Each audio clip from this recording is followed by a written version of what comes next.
How many of you like to enjoy good health? Fantastic. All hands went up, just about.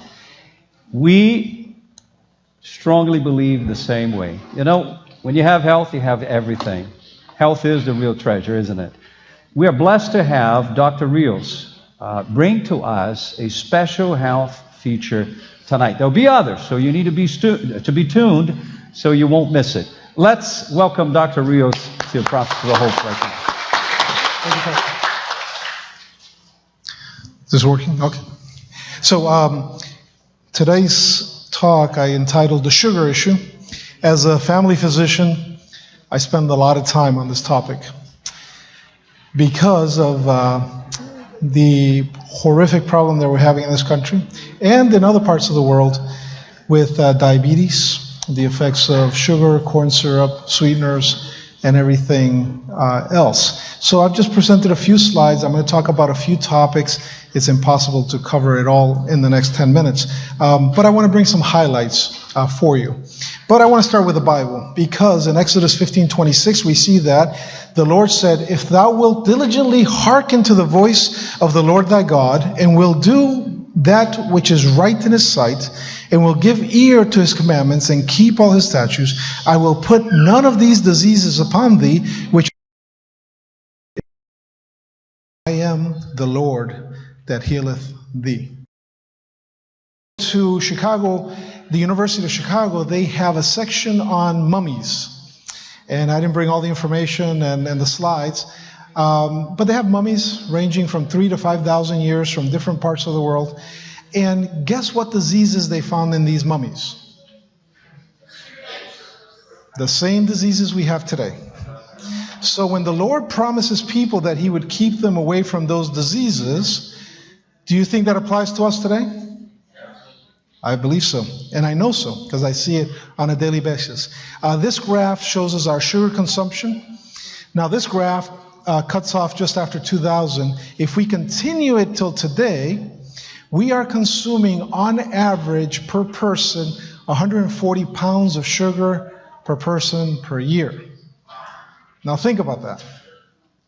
That is a lot of sugar. Now, the problem is, what has that done to us? Well, this graph begins in 1987 when I was in college. When I was in school, we didn't really study this issue of sugar and diabetes in young people.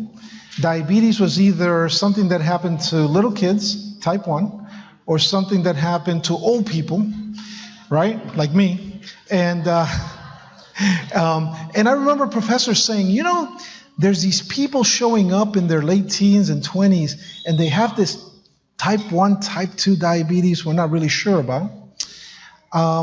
And along with this, we see here the body mass index, which is our weight. Notice that from 1987 to just past 2005, we have nearly a 1,000% increase in morbid obesity. I mean, that's my lifetime as a professional. 1,000%. Now, if we look at the Europeans and our European friends, in the last 10 years, the French are reporting that they've doubled their adolescent obesity in the last 10 years because of, thank you, the introduction of American foods into Europe. So we're not only destroying our health, we're destroying other people's health. And these things are definitely go hand in hand. So these are the current data from the diabetes. This is a snapshot from the CDC. 29.1 million people have diabetes. That's 1 in 11. 1 in 4 don't know they have diabetes. 1 in 3, that's 86 million, are living with pre-diabetes. That means that in the next 4 to 5 years, they're going to be diabetic. And 9 out of 10 people don't know they have prediabetes. Think about those numbers. That's a cost of $245 billion a year. That bottom statistic is a little confusing because it says that you have a 50% higher risk of dying if you have diabetes. But I might propose to you that the risk of death is 100%, unless the Lord comes back soon. Right? Because everybody dies at some point. People don't like when I say that, but it's true, right? The risk of death, if we live in this world, the risk of death is 100%. However, what we're talking about is if we adjust that for your age, then at your age when you're diagnosed, all of a sudden your risk of death goes up because of all the consequences. Your time shuts down because now you're losing years of life because of it, not to mention the cost. 1.4 million new diabetics each year. When we look at the data from when I started in medicine, in those 8 years, the rate of diabetes in people under the age of 20, we're not talking about type 1 diabetes, we're talking about type 2, increased by 30.5% in those 8 years. And those numbers are just mind-boggling. The question is, why? I took a snapshot of my snack today. This is not my snack. These are the things we need to avoid. Why do we need to avoid these things? Why? Full with sugar, chemicals, additives, and now something that we, at least I always told people was, don't consume the diet products, right?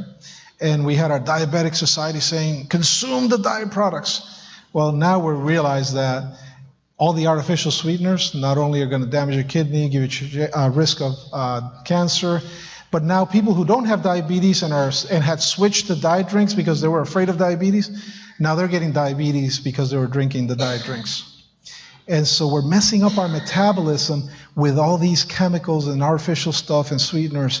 But we can change this. We can change it. Now, what's the other thing that happened since 1987? Garfield came on the scene, right? Anybody remember Garfield? Are you guys old enough for Garfield? So when we look at the data, that graph I showed you from 87 on, there's a couple of things that compounded that graph. School programs started cutting down on sports and exercise and all those things. Food changed. Corn syrup came into existence because it's cheaper. Calories are condensed. So what you get today as a child meal, a kid's meal, used to be an adult meal, you know? And then the lack of exercise, because now the kids are playing video games all day long, right? They're less time outside. And so this combination has really destroyed things. Now, who remembers Elder Spangler's talk on Daniel and his 3 friends? What did they do? What did they propose in their hearts? Huh? Right, not to eat the king's portions. They're not going to defile their bodies. And they decided to eat this instead. Who's with me? All right. So, I've had patients ask me, well, but is that real? Come on, 10 days? Can you really make a difference in 10 days?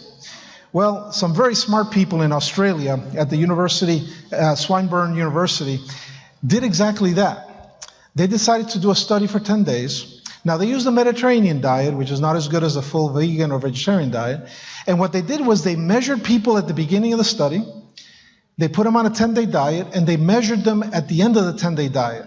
And what did they find? They found that there was a significant improvement in their mood, their cognitive performance, so how well did this work, their vigor, their strength, their energy, their alertness, and their overall contentment. They were happier. So, 10 days. So, I don't think I needed science to tell me that because I already read it in the Bible. But for those that like to hear about science, because I am a doctor and I did do research before I became a doctor, there's plenty of science to prove what we already knew from the Bible. So this is just a quick glimpse of what a Mediterranean diet is. Interesting to note that very tippy top is what you should consume the least in a Mediterranean diet.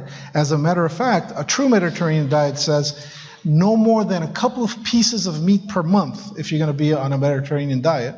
So if you're in Texas, that's 1 day. If you're some of my patients, that's 5 times a day. So when I tell patients, well, if you want to meat per month, what? But that's what the science tells us, right? If we look at vegan, vegetarian diets, you're going to live much happier. And so, if I should put a knife to my throat, to the appetite. And then we have King, in the 39th year of his reign, was diseased in his feet until great, probably had diabetes. Yet in his disease, he sought not to the Lord, but to the physicians. So don't come to me first. Okay, don't come to the physician. Go to God first, then come to me. Then we can get things going. When people come and they want that magic pill so they can lose weight and be healthier, I tell them, this is your magic pill. You got to drink water, eat healthy, exercise, and if you put it in God's hands, you know you can do it. And so I want to leave you with those thoughts. And I can tell you, as a physician, I have patients that I take off their medicines, stop their diabetic medicine, stop their cholesterol medicine, stop their high blood pressure medicine, because they change their lives. Now, there are some people that genetically, you have to be careful, but for most people, we can change your lives. You just have to make a choice. Thank you.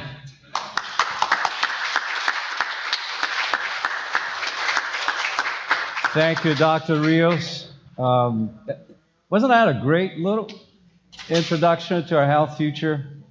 Amazing how science can, like you said, back up everything the Lord has been telling us. Thank you so much. And